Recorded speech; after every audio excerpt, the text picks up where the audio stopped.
आप देख रहे हैं भवानी टाइम्स। गोंदिया जिल्ह्यातील 11 आदिवासी आश्रमशाळांमधील 120 विद्यार्थ्यांसाठी समर कॅम्पचे आयोजन करण्यात आले आहे। या उपक्रमात विद्यार्थ्यांना विविध प्रशिक्षण दिले जातात, ज्यामुळे त्यांच्या सर्वांगीण विकास होण्यास मदत मिळत आहे। आदिवासी प्रकल्प अधिकारी कार्यालयाच्या या उपक्रमात विद्यार्थ्यांना धनुष्यबाण आणि संगीताचे प्रशिक्षण दिले जात आहे।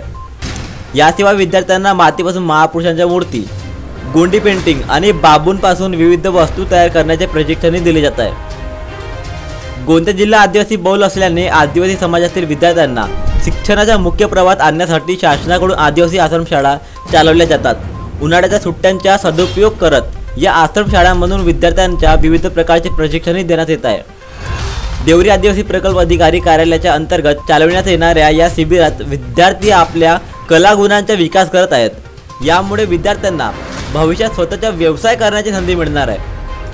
आदिवासी विद्यार्थ्यांनी या शिबिरामुळे आनंद व्यक्त केला असून यामुळे त्यांच्या शिक्षणासोबतच विविध कौशल्य शिकण्याची संधी मिळत असल्याचे सांगितले आहे। आमगाव विधानसभा क्षेत्राचे आमदार संजय पुराव या उपक्रमाचे कौतुक केले आणि विद्यार्थ्यांच्या उज्ज्वल भविष्यासाठी या प्रकारच्या शिबिरांचे आयोजन आवश्यक असल्याचे म्हटले आहे। एकात्मिक आदिवासी विकास प्रकल्प देवरीच्या वतीने बोरगाव या ठिकाणी समर कॅम्पचा कार्यक्रम घोषित केला आणि तो कार्यक्रम कंटिन्यू सुरू आहे।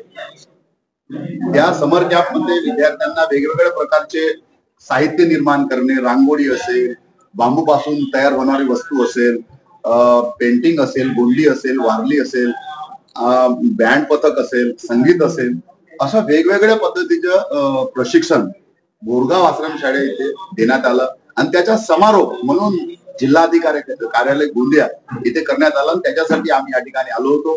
निश्चितच या समर कॅम्पचा जो उपयोग आहे, समर कॅम्पचा जो फायदा आहे, आमच्या आदिवासी विद्यार्थ्यांना होईल।